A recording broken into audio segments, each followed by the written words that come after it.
On the 7th and the 8th of October, the Department of Social Development Minister Lindiwe Zulu and 8 MECs appeared in the High Court for their role in the near collapse of the ECD sector. And to talk to us a little bit about this proceeding is Eric Atmore, an ECD stakeholder. Thank you so much for your time, Eric. Thank you, and thank you for having us.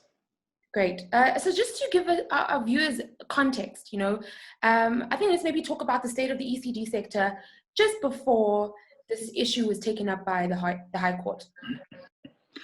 The early childhood development sector is very community driven, and it's driven predominantly by entrepreneurial women around the country in informal settlements, in urban areas and in rural areas.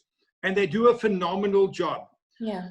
And they have been doing for years. It's these entrepreneurial women that have built early childhood development. It's because of them that about 2.5 million children are in a program.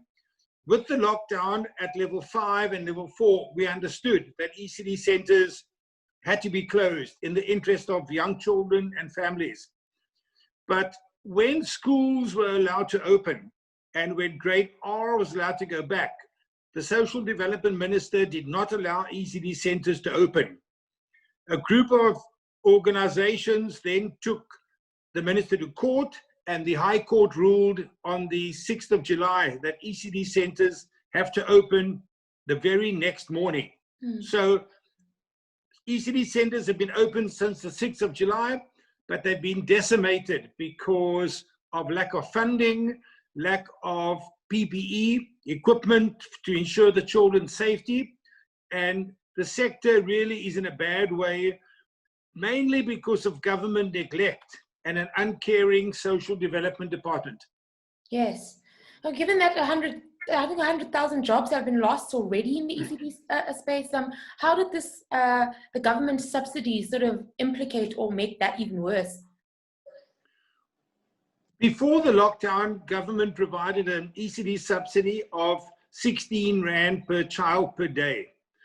Now, that in itself is incredibly low. To keep a single prisoner in prison in this country, our government pays over 400 Rand per prisoner per day. Yet we pay 16 Rand per day for an ECD center to care for, feed, and nourish a young child. What happened was that out of the blue, all of a sudden, and very cynically, the department in 8 provinces, excluding the Western Cape, suddenly we found that the ECD subsidy was being cut, either in half or removed totally. And we've had instances where officials in the provincial departments have instructed ECD centers to close down, or else they will lose their subsidy. They've been tearing up their registration certificates, and it's been a full-out attack on ECD centers in the name of compliance and regulation. Now, compliance is very important and regulations are needed, but not in the middle of a pandemic where you decimate the center. More than 1.5 million children have not been able to go to their normal early learning environment.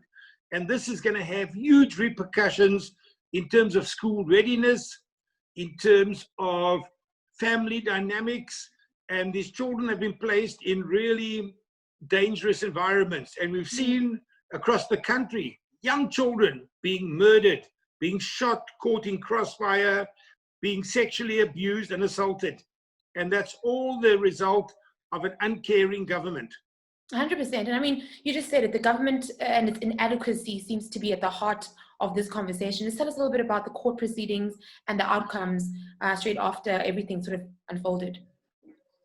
Well, the first court case, we got exactly what we wanted, and that was for the ECD centers to open. Okay. Even at that point, those centers had already been closed for 3 months. So there had been no funding coming in, subsidies had been stopped, and those centers couldn't start because they did not have the funds to open their front doors. The court case, there was a second version, which was last week, Wednesday and Thursday. It went relatively well. What we pushed was the importance of early learning and the importance of a nutritious meal for young children. A 3-year-old needs a solid, nutritious meal. And by having these ECD centers closed and by withdrawing the subsidy, these children were not getting what is rightfully theirs.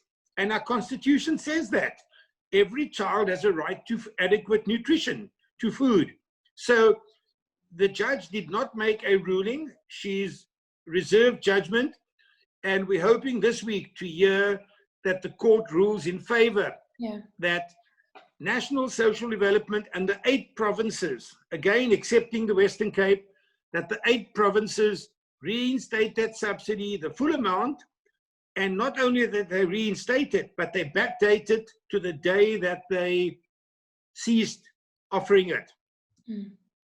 Okay. And what is the general attitude of the government regarding the matter? I mean, obviously, you're taking them to court. I'm thinking they're not really happy about it. Has there been any outside of court conversation that has happened between the ECD space and the government?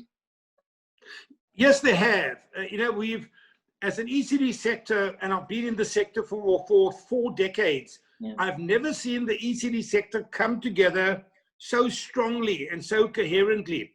And we've been talking to government. But government has 1.3 billion rand available for ECD.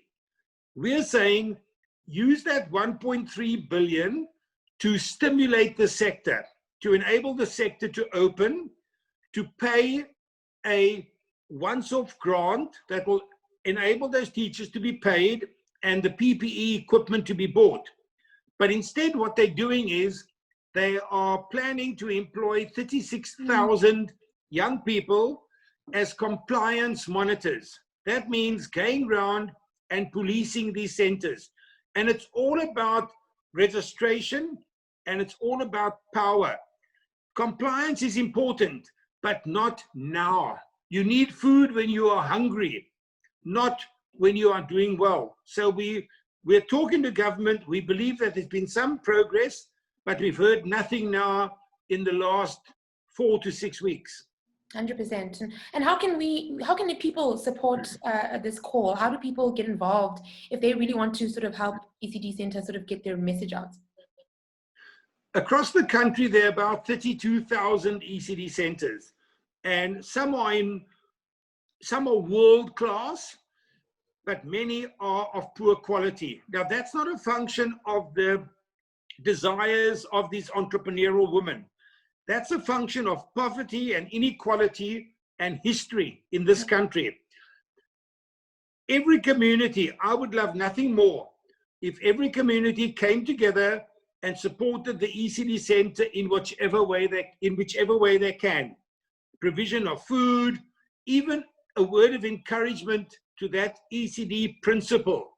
But we've got a really good opportunity here for donors and for communities to come together and to support and keep these ECD centers alive, because they play a phenomenally important role in child rearing.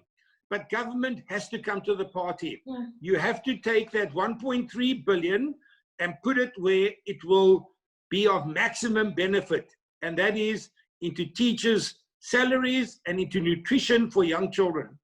100%. Thank you so much, Eric, for your time. I think you've outlined not only the context, but also the fight and the changes that are really needed and the policy changes that are going to be needed going forward. Thank you so much for your time. That's Eric Atmore, an ECD practitioner and stakeholder for 4 decades. Yep. Longer than you were born. Longer than I was born. Longer than... Thank you so much for your time, Eric. All the best. Thank you very much for what you do.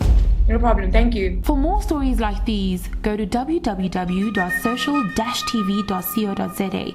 Subscribe to us on YouTube and follow us on our social mediums.